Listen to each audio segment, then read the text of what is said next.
మనము అప్పడాలు కానీ వడియాలు వేపేటప్పుడు కళాయిలో ఆయిల్ వేసుకొని డీప్ ఫ్రై చేసి అప్పడాలు వేపుతూ ఉంటాం కదా. అయితే యూజ్ చేసిన ఆయిల్ మళ్ళీ వాడకూడదు, మనకి హెల్త్ ప్రాబ్లమ్స్ వచ్చేసే ఛాన్సెస్ ఉంటాయి. సో యూజ్ చేసిన ఆయిల్ చల్లబడిన తర్వాత ఇలా మీరు ఏ డబ్బాల్లో కానీ ఏదైనా స్టీల్ డబ్బాల్లోని కానీ ఆయిల్ స్టోర్ చేసుకునే డబ్బాల్లోని ఇలా ఆయిల్ని ఇలా ఫిల్టర్ చేసుకున్నాం అనుకోండి, డస్ట్ అంతా కూడా మనకు ఆ ఫిల్టర్లోనే వచ్చేస్తుంది. ఆయిల్ని కర్రీస్లోను కానీ లేదా వంటల్లో చక్కగా హ్యాపీగా యూజ్ చేసుకోవచ్చు. ఇదే ఆయిల్ని మళ్ళీ డీప్ ఫ్రై చేయకూడదు.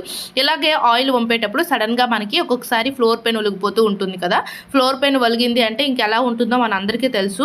ఇలా ఒలిగిన ఆయిల్ని మనము హడావిడిగా ఎలా పడితే అలా క్లీన్ చేయడము, వాటర్ వేసి క్లీన్ చేయడం ఇలా ఏం చేయకుండా ఏదైనా ఒక కప్పు కానీ లేదా కళాయిలోనైనా సరే ముందు పైన ఉన్న ఆయిల్ మొత్తము కూడా చేతితోటే తీసేయండి. అంటే డస్ట్ ఏది కాకుండా పైన ఆయిల్ మనకి నీట్గానే ఉంటుంది కదా, నీట్గా ఉన్న ఆయిల్ మొత్తాన్ని కూడా ఇలా చేతితో తీసేసి ఈ ఆయిల్ని కర్రీస్లోనే హ్యాపీగా యూజ్ చేసుకోవచ్చు.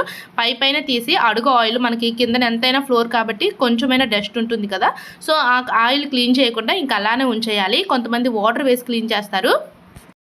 వాటర్ అయినా లిక్విడ్ అయినా సోప్ అయినా ఏది వేసి క్లీన్ చేసినా అంత నీట్గా క్లీన్ అవ్వదు. సో ఇలా క్లీన్ చేసి చూడండి. మనకి ఆయిల్ అయితే చుక్క ఆయిల్ కూడా ఫ్లోర్ పైన ఉండదు. గోధుమ పిండి కానీ వరిపిండి కానీ ఏదైనా వేసుకోవాలి. ఆయిల్ పైన ఇలా మొత్తం వేసుకొని ఒక 5 minutes అలా ఉంచేయండి. గోధుమ పిండి అయినా ఈ పిండి ఏ పిండి వేసినా సరే ఆయిల్ మొత్తాన్ని కూడా అబ్జర్వ్ చేసుకుంటుంది.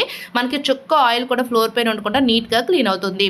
సో తర్వాత ఏదైనా ఒక క్లాత్ తీసుకొని ఇలా కొంచెం రఫ్ చేస్తూ క్లీన్ చేసుకుంటే ఫ్లోర్ అంతా నీట్గా క్లీన్ అవుతుంది. అసలు మనకు ఆయిల్ వలిగినట్టే ఉండదు. మీరు అక్కడ కాలు కూడా వేసి చూడొచ్చు, ఏమైనా కాలు జారుతుందేమో అని. అలా ఏమీ ఉండదండి, చాలా నీట్గా క్లీన్ అవుతుంది.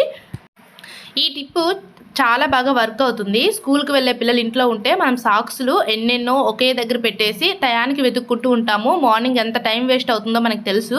సో అలాంటప్పుడు ఇలా ట్రై చేసి చూడండి. ఖాళీ టైంలోనే మనము సాక్స్లు ఇలా వాష్ చేసిన తర్వాత వీటిని ఇలా వీడియోలో చూపిస్తున్నట్టుగా అటు ఇటు పెట్టుకొని సేమ్ నేను ఎలా అయితే వీడియోలో చూపిస్తున్నానో అలా రోల్ చేసుకొని మనం ఇలా క్లోజ్ చేసుకున్నాం అనుకోండి, ఎన్ని సాక్స్లు అయినా సరే ఈజీగా మనం ఇలా ఫోల్డింగ్ చేసుకొని అన్నీ ఒకే దగ్గర ఉంటాయి.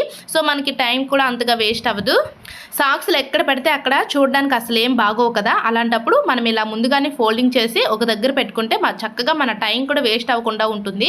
నెక్స్ట్ ఈ టిప్ అయితే మనకి చాలా బాగా యూజ్ అవుతుంది. అస్సలు వీడియోని స్కిప్ చేయకుండా చూడండి.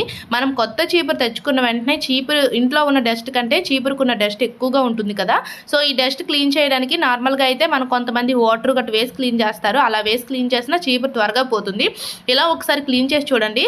కొంచెం ఏదైనా పౌడర్ని ఇలా చీపురు పైన వేసేసి తర్వాత దువ్వెనతో ఇలా వీడియోలో చూపిస్తున్నట్టుగా దువ్వారనుకోండి, చీపురుకున్న డస్ట్ అంతా కూడా ఈజీగా సపరేట్ అయిపోతుంది. అస్సలు మనకి డస్ట్ అనేదే ఉండదు. నెక్స్ట్ మనం గిన్నెలు తోమే స్క్రబ్బర్ ఉంటుంది కదా, ఇలా ఒక స్క్రబ్బర్ని తీసుకొని కొంచెం ఆయిల్ ఇలా స్క్రబ్బర్ పైన వేసేసి చీపురు మొత్తానికి కూడా ఈ ఆయిల్ కనుక అప్లై చేసుకోవాలి. మనకు ఉన్న కొంచెం డస్ట్ ఏదైనా ఉన్నా సరే దాంతో కూడా పోతుంది. ఇప్పుడు మనం ఫ్లోర్ని క్లీన్ చేసినా సరే అస్సలు మనకి డస్ట్ అనేది ఉండదండి. సో ఈ టిప్ చాలా బాగా వర్క్ అవుతుంది, ట్రై చేయండి. కొత్త చీపురు తెచ్చిన వెంటనే వాటర్ వేసి క్లీన్ చేయడం కంటే కూడా ఇలా క్లీన్ చేసి చూడండి. అలాగే చీపురు కొన్న తర్వాత అది ఎన్ని రోజులు ఉండదు. పిల్లలు ఇంట్లో ఉన్నా సరే అది మాటికి తీసినా లేదా మనం ఎలా పడితే అలా పెట్టినా సరే త్వరగా పోతుంది. ఆ పుల్లలన్నీ రాలిపోతాయి కదా. మనకి చీపురు అనేది సంవత్సరం పొడవు మనం హ్యాపీగా యూజ్ చేసుకోవాలి, అస్సలు పాడవకుండా ఉండాలి అంటే ఇలా ట్రై చేసి చూడండి. ఏదైనా ఒక మనము వెజిటేబుల్స్ కొన్నప్పుడు వచ్చే కవర్స్ కానీ శారీస్ కొన్నప్పుడు వచ్చే కవర్స్ని ఇలా వీడియోలో చూపిస్తున్నట్టుగా చీపురు మొత్తానికి కూడా ఇలా రోల్ చేసుకోవాలి. మనకి పుల్లలు అనేవి రాలిపోకుండా ఉంటాయి.